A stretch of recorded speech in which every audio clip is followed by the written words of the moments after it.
I truly believe that if we all work on ourselves, it will automatically become a better world.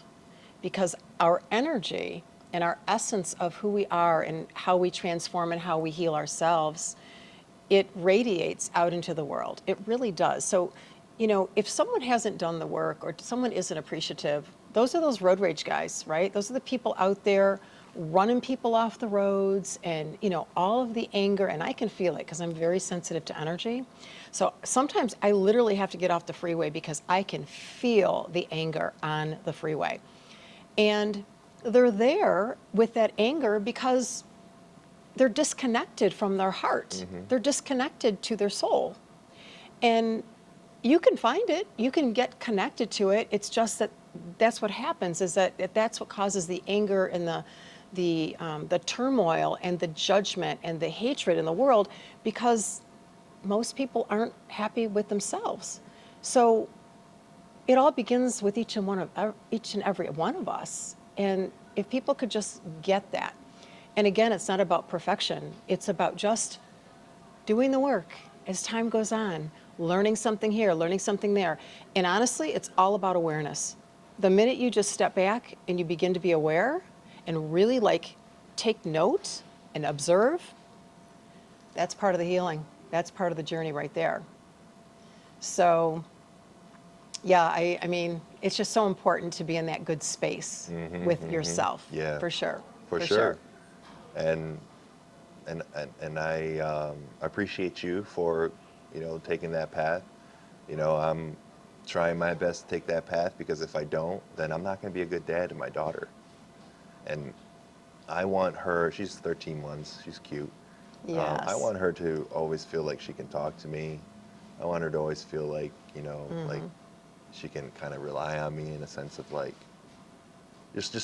be able to have that bond. Yeah. So let's talk about that for a minute, because that's something I learned with my boys is, there's a lot of parents out there that they really want to control their kids and they don't allow them to speak up. And that's a lot of the reason why later on in life, they have insecurities or there's fear and they don't do what they want to do because they're caught up in, oh my God, if I do this, it might not work, or they've got that, the reprimanding from the parent or the control, right? So my thoughts, because you say you want to be a good dad. Well, first of all, you're already being a good dad right now. And you know why? Because you care and you're aware. I never was a real controlling parent, but there were times when I might want to control a few things with my boys. I don't know, maybe about 7 years ago or so.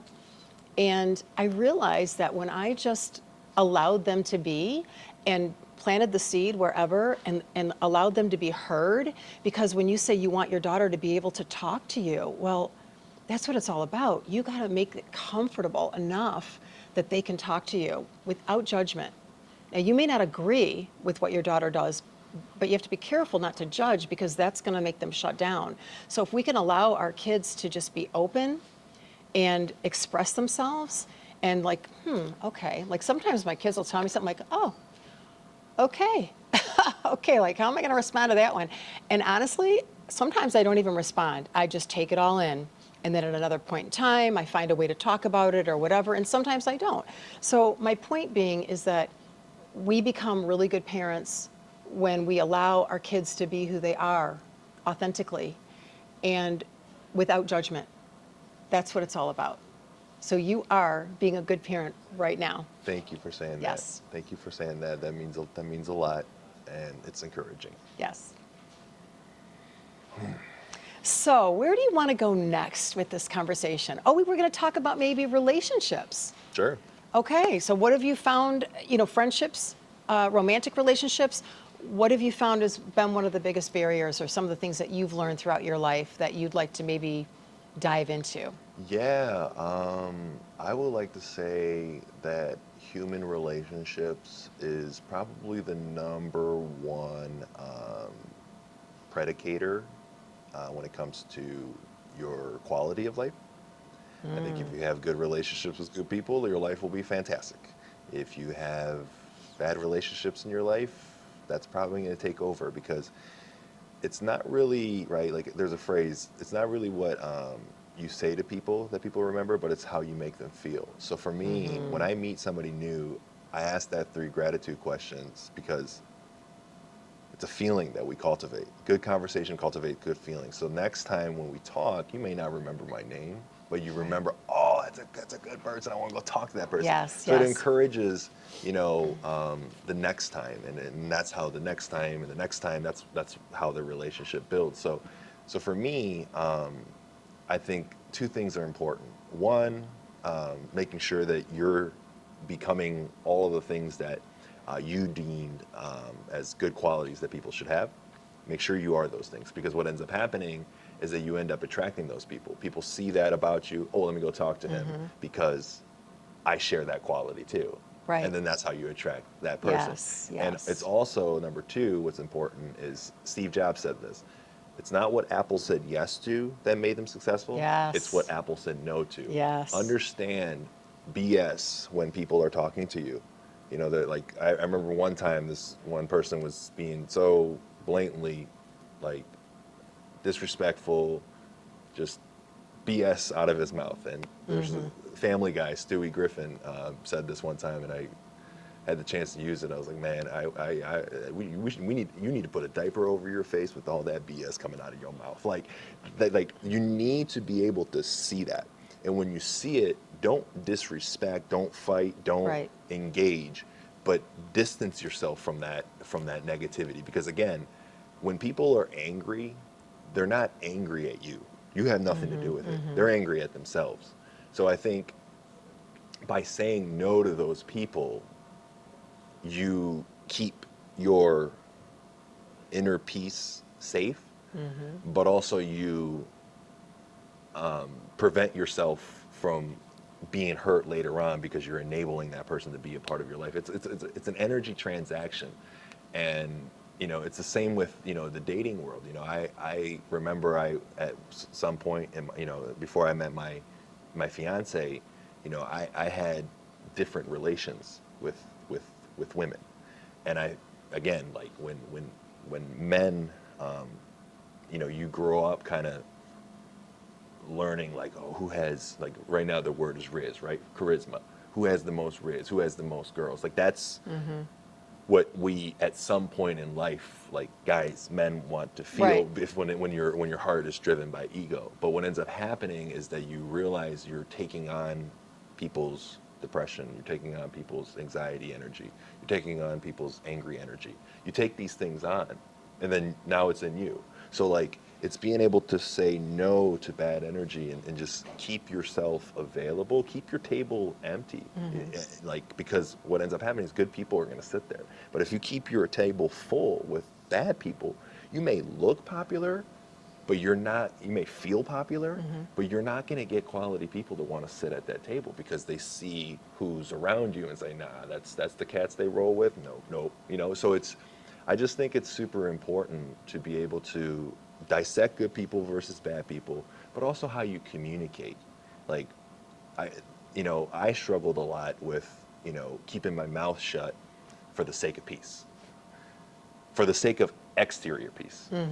Interior peace does not exist when you do that. Exterior peace does, but interior peace does not exist. So when you have something to say that's important, you have to say those things. But if you want to get to a point where you can say those things in a respectful and articulate way, then, so how you say those things is super important too. So Right. it's super important to master the ability to have the confidence to say what you say, but say it in a way where it's productive. Right. And once you do that, then relationships are not hard.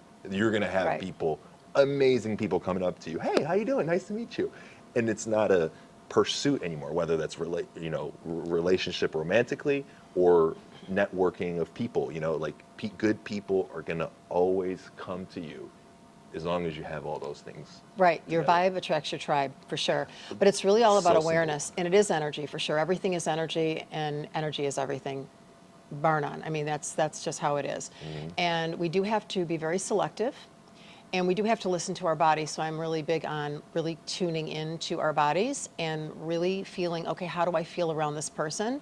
How do I feel around this conversation? How do I feel around this establishment? because at the end of the day, you have to honor yourself and your soul. And that means knowing your surroundings and where you want to spend your time. Now, we all have situations where we have to be certain places with certain people, but you can limit it. And you can set your intention. I'm big on intentions. Set your intention before you go in. Like, okay, I'm going to allow this much time. I'm not going to let this person take my power away. And, a couple of things that you can do, like you're just saying, it's about responding. So just a really quick tip is just to pause and take a breath and then take a microsecond to think about how you want to respond instead of reacting. Because when we try to stay calm and take a step back, we actually think clearer and we're able to make more of an impact when we do respond to somebody. And it's not reactive, because reactive, you're not as confident, you look a little like, sometimes we can be in the ego when we're reactive or a wounded space. But when we respond and we take our time, that's where the power is. Yeah. That is where the power is. Yep. And you can do that. Everybody can do that, because all it takes is awareness every day with what you do, and you start to recreate those neural pathways in your brain of how we've been, programmed or conditioned to be reactive, right? Yep. It's just slowing down, and then when you start to do that, it's so empowering. It's the best. It's so empowering because you learn to solve that issue with that person together. I think a perfect example, right, is I watched the presidential debate and the vice presidential debate. The presidential debate was a reactive conversation. The vice presidential debate, I felt like, was a little bit more response-based. Right. And I was a little bit encouraged from them both acknowledging each other for I agree with that portion.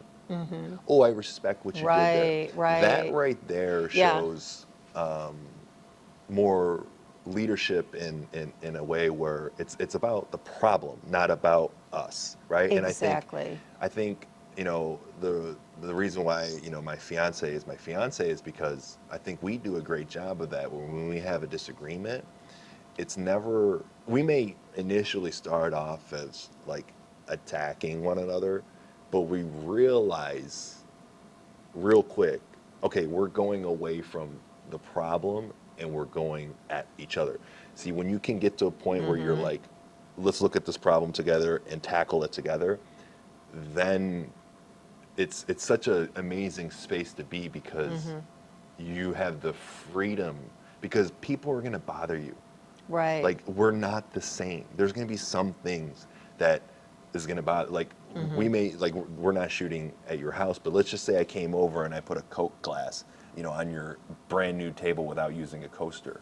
And you're like, hey man, you don't like that, but you don't say anything, right? Right. Now that's another, you just gave yourself one reason that, you don't like Leo. Whereas if you were just like, hey Leo, I just got that table, would you mind using a coaster for me? Yeah. And sure, and you do it, then now that stays at 0, so it's just, I just think it's communication, relationship, it all goes hand in hand, your self-relationship, it all kind of goes hand in hand.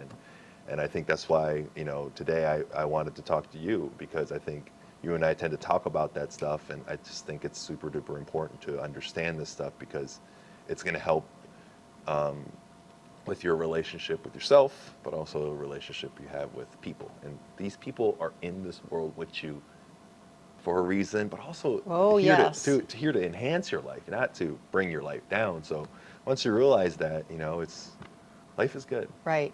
And it also, when we become reactive like that, if we can just stop ourselves in the moment and say, okay, is this coming from my head and my ego, or can I drop down into my heart? Because when we drop down into our heart, the conversation and the energy is completely different. And if people could just learn that one thing, it would make communication a lot easier. Again, it takes awareness. But to pivot on what you just said about everybody, I think you were going to say everybody comes into our life kind of for a reason, something along those lines. Yeah. So I am a huge believer of that. Me too. I feel like there are no coincidences. People meet each other because they're supposed to. There is some divine reason why two people meet, good or bad, because the negative people, the people that have hurt us or betrayed us or whatever it may be, they're teaching us to pivot inward and find a way to love ourselves and actually set boundaries and figure out why, did we tolerate this behavior? Why did I think this was love when it wasn't, right? So it's the people that hurt us that also can teach us about ourselves. Losing a job, it could teach us that there's so much more opportunity out there that is meant for us, Yep. right? So one door closes, another one opens. All And the time. if people could just think about that, there's always a reason, there's always a divine reason as to why we meet people. And there's people that can, I just did a post on this the other day, like people can actually enhance your life. They can touch your life in beautiful ways. So there's always something to be learned from everybody we meet, everybody. And if we can just soak that up and see, I love that. I love that because if I do have a negative situation, I'll think, okay, because something happened this morning, I'm not going to get into it, but I had I was set off for a minute. I'm like, this is, first of all, I have to be on with Leo today. To be honest, I'm like, I can't let this take my power away. But I thought, this is my test. This is my test. The universe wants me to rise above this situation. And I'm like, darn, I really don't want to do this, but I'm going to do it. So with that, you look at it as a challenge in a way. And it's all of these challenges that give us that resilience, that give us that inner strength, and that give us that confidence, and empower us. And then again, when we are in that energy, we are impacting everyone around us, our kids, our spouses, our partners, people we work with, because energy is very contagious. So I love that. It's one of my favorite subjects is really people that come into our lives and what they've taught us, and now that we're on that subject, if you had one person that has really impacted your life, let's say in this past year, because I know that your grandpa was a big impact on you, but what about in the last year, since you've been more in this spiritual journey, who's really impacted you the most?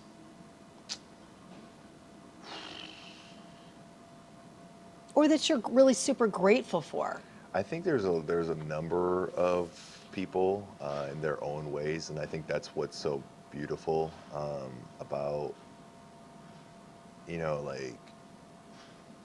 when you go through some sort of hardship, you usually tend to go through pain, but you also go through this beautiful journey of discovering who in your life are there for you, because you go through that hardship it's almost like you go through that hardship, and the reward of going through that hardship is realizing how blessed you truly are. And so there's so many people that affected me in so many different ways. I think, even you today, for example, I had a similar experience on my way here too. I kind of had a rough morning where I found myself kind of upset at myself, and I remember I had to reshift my mind. But when I was driving here, and I was like, wow, I went through a moment just now where I kind of lost my cool and I was really down on myself, but what am I on my way to go do? I'm on my way to not just have a conversation with Sonna, who's a life coach and a spiritual mentor, but I'm also going to have this conversation on camera. So it gives me a chance to share, right? Because Shaquille O'Neal said this, I don't want to be a role model, I want to be a real model. And it's so true. I want to be able to, I'm vulnerable enough to share, that there is a happy Leo that's asking 3 gratitudes, but there's also a super duper sad Leo. And that super duper sad Leo is the reason why the happy Leo is always asking 3 gratitudes, because it wants to help the sad Leo remind, him that, hey, we got a lot of good things going on. Yeah. So I just think, that so many people in different ways, impact you. When I feel like I'm down in my business and things aren't going well, I realize people like Henry, he's been so amazing to me because he's believed in what I'm doing, so it gives me strength to continue to believe what I'm doing too. Lewis, how he is aspiring in his music encourages me as an artist myself to create. and keep creating. JoJo, has impacted me in a way where, she has taken her pain and trauma and turned it into acts of kindness and service and love. That inspires me to continue to stay in that realm of the world too. There's just so many people, like Allie, Yeah. she Yes. inspires me to, take what you have in your life and your circumstances and make the most of it and Yes. be, unbreakable, right? Like that I remember shooting her and crying when she was singing that, so it's just like, I can go on and on, like just there's so many people in this world, and that's not even mentioning any of my, close friends and family, right? So like, and those people are our close friends too, but I'm just saying there's so many people here that love you, and there's so many people here that are here for a reason, like you said, and they're impacting your life in a way where in every department that you need help with, Right. there's always somebody there. And I just think you have to be open to that, and you have to be able to see, right? Like Right. See. You have see it. You have to see it. You have to see it, and you have to also realize, okay, what who do I have in my life? What qualities do they possess that I want to emulate? It's being able to see that. Don't be. Especially us men, we have a tendency where we can't compliment other men without coming across as, oh, you're being a fan or whatever, right? Like, no, you have to be able to look at a man and say, okay, I like the way that guy dresses, or I like the way he communicates. I like the way he perseveres through things. I like the way he's going after his business. I like the way he's positive about everybody. Like, whatever qualities each of these other men have or women have, take that quality and incorporate it into yourself. You have to be willing to do that, and if you are, then you start to assemble these traits, and that's how you kind of grow. So I just think it's very, very important to be complimentary, because everything you see in other people that you like, guess what, you have that too. Right, And that but- needs to be the reason you should be confident in yourself as well. Right, and while remaining authentic to yourself, so still remaining in your authenticity. So Yeah. it's okay to grab here and there and to see what resonates. But at the end of the day, you are you, and you are unique in your own way. Nobody is you. Yeah. So what you bring to the world is completely unique. So it's okay that we take a few of these other things, but we have to kind of mesh it into our own authentic self. Yeah. Right?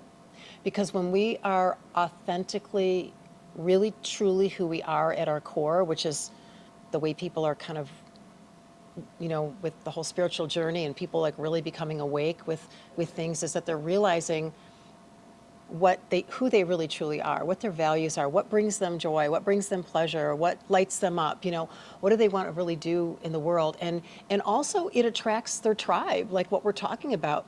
And I think it's kind of funny how we've kind of everybody obviously I love JoJo. She's like a sister to me. And Louis Lee, God, I knew he was going to be a star, year and a half ago. Just the energy of everybody just jives, right? So we're all attracting one another because we're on that same frequency. And it's the frequency of love and joy and wanting to be a bright light into the world. So, we don't have any downers in that group. No, like, not at all. everybody's just like themselves. First of all, everybody's authentic. Yep. They're standing up for what they believe. And we're all just in that energy. Yep. And so it's no surprise that we have all kind of stayed connected in our own way. Yep. And that's the beauty of it. That's the beauty of it.